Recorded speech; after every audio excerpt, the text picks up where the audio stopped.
Working height में क्या क्या चेक किया जाता है? सबसे पहले तो JSA जॉब सेफ्टी एनालिसिस बोला जाता है, काम सुरक्षा विश्लेषण, उसको चेक किया जाता है, चेकलिस्ट जो हम लोग भरते हैं।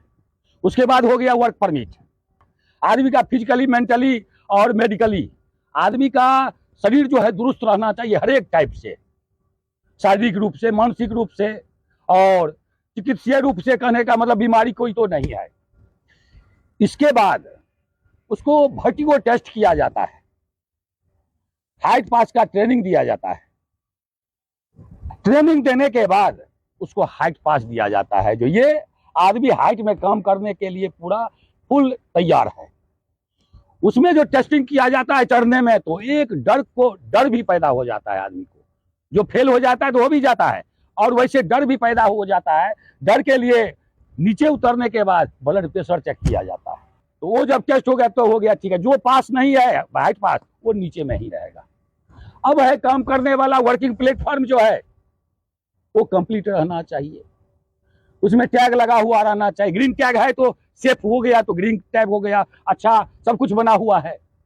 येलो टैग है तो अंडर प्रोग्रेस है, अंडर कंस्ट्रक्शन है। जो भाड़ा बना रहे हैं उसमें येलो टैग लगा सकते हैं।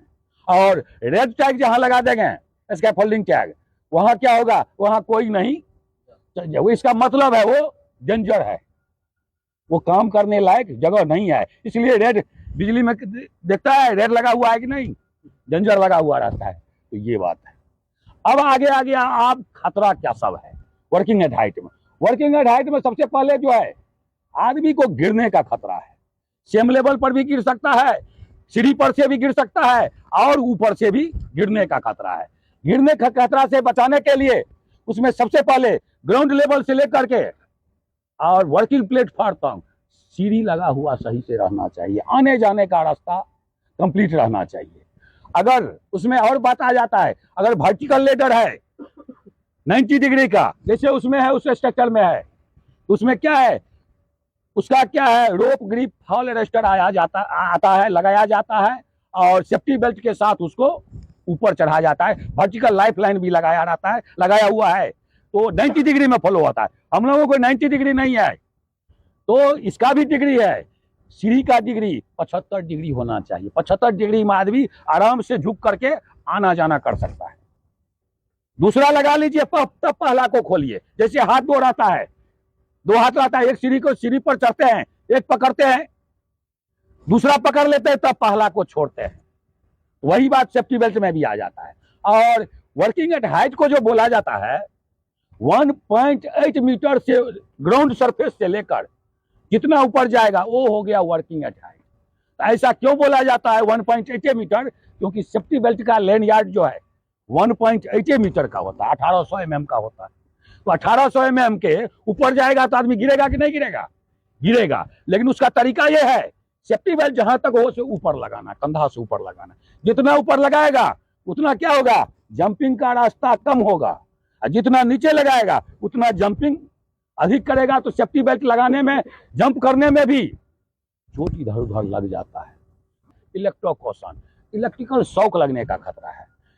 जो भी जो स्टील मटेरियल का स्ट्रक्चर है, बॉडी अर्थिंग लगाया जाता है, वो बॉडी अर्थिंग जोड़ दिया जाता है उस स्ट्रक्चर में।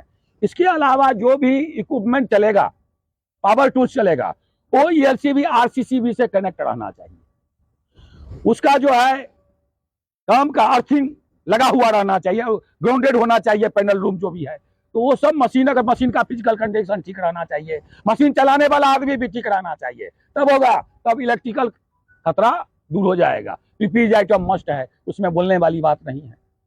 इसके बाद हो जाता है आदमी को ऊपर से मटेरियल गिरने का खतरा, तो लूज मटेरियल ऊपर नहीं रखेंगे। उसके बाद आ जाता है वहां पर स्कैफोल्डिंग स्ट्रक्चर है, स्टेजिंग है, उसको कोलैप्स होने का खतरा होता है। कब कब कोलैप्स होता है? तो बाढ़ तूफान इधर उधर हो गया, झटका लग गया उसमें किसी स्ट्रक्चर का, तो कोलैप्स हो जाता है, वो गिर सकता है। तो गिरने से बचाने के लिए बाढ़ तूफान तो अपने हाथ में नहीं है, बाकी तो हम लोगों के हाथ में है।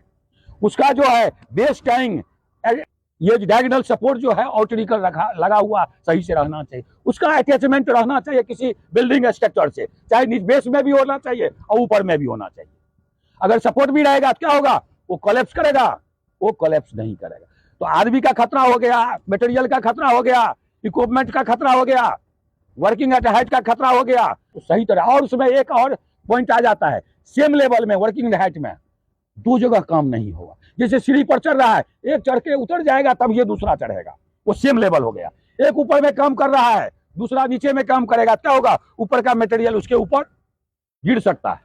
तो सेम लेवल में काम नहीं करना है। वर्किंग एट हाइट में अधिक हाइट है, मटेरियल गिरने का खतरा है, तो बैरिकेडिंग करना जरूरी है, वहां एक आदमी मौजूद रहना जरूरी है।